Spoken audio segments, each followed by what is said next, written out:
Hey guys, and welcome back to my channel. Sorry I've been a little MIA lately. I was really under the weather since like last Wednesday, and I actually got a COVID test and it came back negative, thank God. I just didn't want to spread it to anyone. I feel like I got like a little flu or something, or maybe a sinus infection that just got worse. But I'm still feeling really tired and run down. So if I'm speaking a little slow or weird, that's probably why. I feel like I'm in a heavy fog. I did some research of different crimes and stuff like that I wanted to talk about, and this one definitely caught my eye. It's really wild, and it kept me on the edge of my seat the whole time when I was like looking into it, and then I watched a video on it, and there's just so many twists and turns, from an anonymous letter to the one son being framed to the husband having an affair with the wife's sister. It's really weird. So if you guys like these type of videos, and if you haven't yet, make sure to subscribe, like, and let's get to it. This story starts with Mary Yoder. She is from Whitesboro, New York.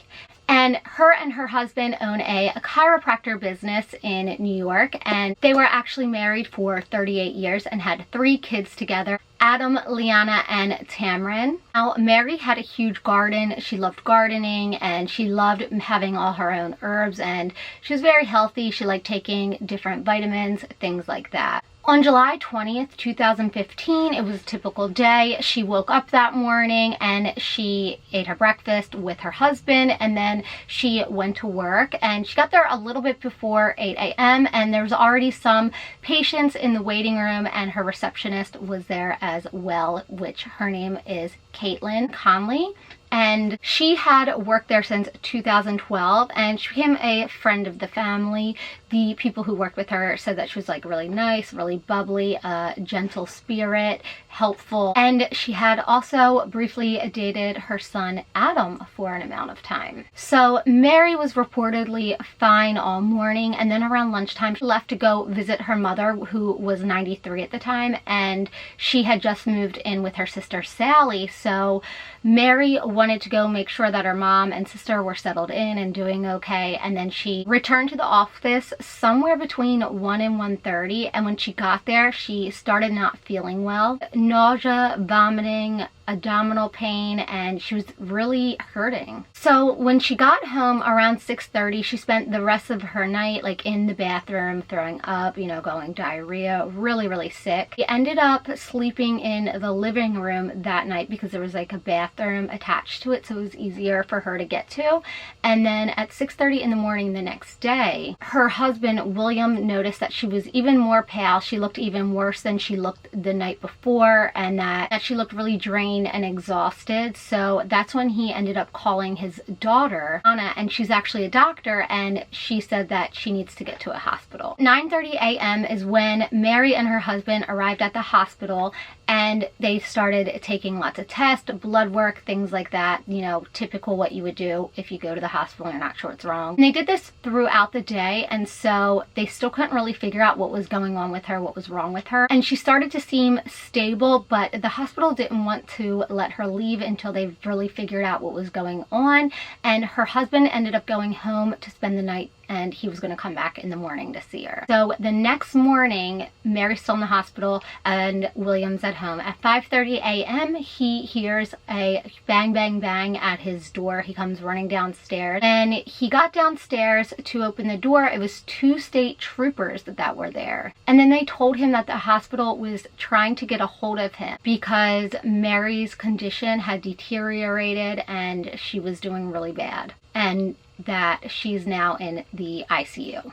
During the night, the hospital told him that she had suffered cardiac arrest and that she had fell in her room. So after hearing this story, like from start to finish, thank God the hospital ended up keeping Mary there, because I feel like it would have definitely maybe gotten pinned on the husband. But just keep that in mind, that thank goodness she passed away in the hospital. At 2:54 that same day, Mary ended up passing away. She went into cardiac arrest 7 times.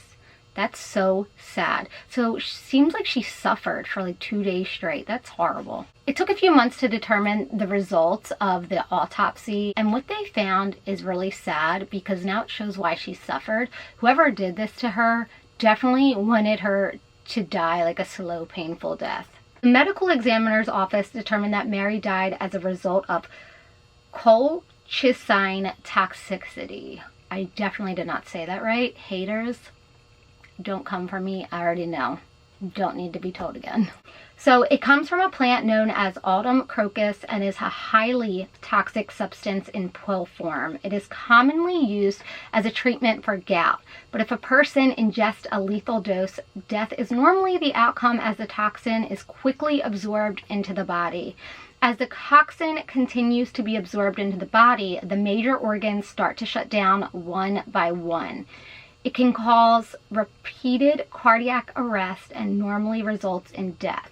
Police began an investigation on November 23rd of 2015. So this is where it gets really strange, and I cannot wait to hear what you guys think about this, and I want to hear all your opinions because it's weird. The medical examiner office and Oneida County Sheriff's Department both received identical anonymous letters. The person who wrote the letters knew what she had passed from and that it was that colchicine toxicity. And it says in the letters too that the person responsible for her death is her son Adam. As soon as they saw that, the police asked to search Adam's car, which he agreed to. Based on the information from the letters, ended up searching like a specific area in his car and ended up finding a bottle of colchicine. That's going to be the death of me, that word. I definitely cannot say it with my Invisalign in. But they also found a receipt of the purchase of it as well. Here where it gets interesting. There was a Gmail account on the receipt that was used for part of the online transaction. And the Gmail account was Mr. Adam Yoder 1990 at gmail.com. So you would think like, oh, yep, cut and dry, next. Gets more weird. So most of the transaction was done online, but there was a part where you had to make a phone call, and the person who was on the phone with the person who placed the order says, and I quote, "The buyer had a young, soft female voice." I wonder if Adam has a soft female voice. Weird. It was billed and shipped to the chiropractor office as well. Police interviewed Adam. He was a person of interest, and her husband William was actually a person of interest as well because he ended up starting a relationship with Mary's sister soon after she had passed away, and people were really suspicious of it, which how could you not be? So that those two were suspects, they went and interviewed Kaitlyn as well. And what really kind of hooked them into looking at her is that when they interviewed her, they asked if she had ever heard of the word colchicine, and she said no, never heard of it. And they were like, well, wait a second, if you never heard of it, how come you're the one who signed for it? Interesting, right? So the crime lab and forensics, of course, came back, ended up developing a female DNA profile from under the stamp of one of the envelopes used from one of the anonymous letters. Her DNA ended up being present on the bottle of the toxin. It was present on from the letters that were sent to the medical examiner's office and the police department. It was on the cardboard sleeve that the bottle was packaged in as well. So I'm going to read this to you just because I don't want to mess it up because it's technology stuff, and I don't know. Technology is not my forte, if you know what I'm saying. So I'm just going to read it so I don't like mess it up and confuse you. Google provided police with the IP addresses associated with the Gmail account, and the providers of the IP addresses confirmed when and where the Gmail account was created, accessed, and subsequently terminated. The Gmail account was created in September 2014 from an IP address associated with the chiropractor Family Care, which is where Kaitlyn and Mary and they all worked. It was accessed several times from IP addresses connected to Kaitlyn's phone and Kaitlyn's home. Interesting. Email account was also used extensively to purchase this toxin. To buy this, you needed a W-9, like a tax form, to be able to buy it. Probably because you got to be like a doctor because it's lethal and it's for gout and it's prescribed. Kaitlyn ended up using a typewriter from the chiropractic office to fill all this form out to be able to purchase it on the 14th of January in 2015. So she was like thinking about this for a little bit, right? Because she had bought this toxin 6 months before, you know, Mary had passed away in July. Then the police just straight up asked her, "Did you send the letters?" She said yes. Why would an innocent person send these letters anonymously blaming her ex-boyfriend? Very, very weird. And not to mention too, like, if you think he did it, why wouldn't you just call as a tip, like, yo, something's up with him, or yo, I've seen him and his mom feuded out, like butt heads, something's weird. Her defense claimed that the husband was to blame because he was having an affair with her sister, and they believed that he put it in her protein shake that morning. Also claimed that's why he decided not to work that day. I feel like that's weird because they say that this is so lethal, just like a few drops is all you need and you'll be sick instantly. And I feel like she would have gotten sick I think she would have gotten sick way quicker if, you know, at 7 o'clock he put this in her protein drink. I don't think she would have made it till, what was it, like 1:30, 2, 3 o'clock. And that's when she started getting sick. I feel like that's way too long. Makes me wonder if she put something in her protein drink before lunch, like, oh, let me give her a little snack, or let me get you a little something for lunch. Maybe before or after. I don't know, because that's just what I'm thinking. Interestingly enough, you think it would be like open shut case, right? Nope. The first trial was a mistrial and it was a hung jury, so they did a second trial. She ended up getting a whole new lawyer. And this lawyer had a whole new route he was going to proceed with, like a whole new way to look at it. Saying that the husband did it, this is where he gets into that his son did it. He claims that Adam was a troubled person and that they had a falling out. He starts saying how they had a toxic relationship and there was violence and codependence. And then they actually had Mary's nephew get up on the stand to answer some questions. He lived with Adam around the time that he was dating Kaitlyn. Read this because it's quotes. It says, "So you think Katie was a victim of domestic violence at the hands of Adam, allegedly?" He says, "I do." And then the defense also claims that it was Adam, not Kaitlyn, who was in revenge or something to get back with Kaitlyn because, you know, in the first trial, the prosecution painted it as revenge against Adam because he broke up with her to get back at Adam. So she wanted to get his mom. I don't know. Weird. The defense adding some text message monologue, so I'm going to read that for you, between Kaitlyn and Adam. In the one text, Adam writes, "I miss you a lot. I'm thinking about you always." And then in another text, Kaitlyn claims she was pregnant with Adam's baby and terminated the pregnancy. And Adam said, "I'm so effing torn up and hurt and confused now."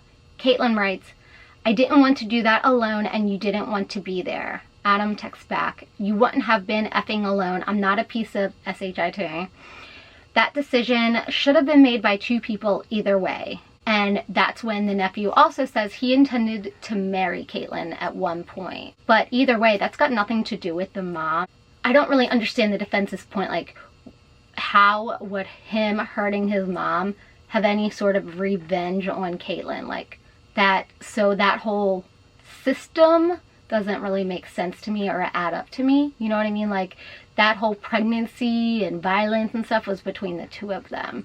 That's got like nothing to do with the mom as the way I see it. So I don't see how like it could be revenge or spiteful to get back at Kaitlyn by hurting his mom. It's not even her mom. Doesn't make sense. Here's another one that they actually pointed out in court, and it was like a little video of the police interrogation. And I feel like this is where she slipped up a little bit, just like she slipped up a little bit at the beginning where she was like, I don't know what that word means, even though she signed for it. So this is what happened. She says, "I think he would keep it if he wanted to use it for someone else," meaning the toxin that they found in Adam's car. And she says, "Right, but guys don't use poison." And then the detective says, "Well, a lot of them do." And she says back, They say it's a lady's weapon. That's a little slimy and creepy. Why would she say that? Like, that's the little sentence right there just points to me her guilt. She's been planning this since January. It took effect in July, and then she says, oh, it's a lady's choice or whatever. That just seals the deal that she probably watches a lot of investigation discovery type of shows and probably thought she could get away with it and was cocky, like, I'm smart, I'm gonna get away with this, I know what I'm doing. Like, she got the Gmail thing that she was hiding and being sneaky about. I think she thought she was gonna outsmart the cops and get away with this one.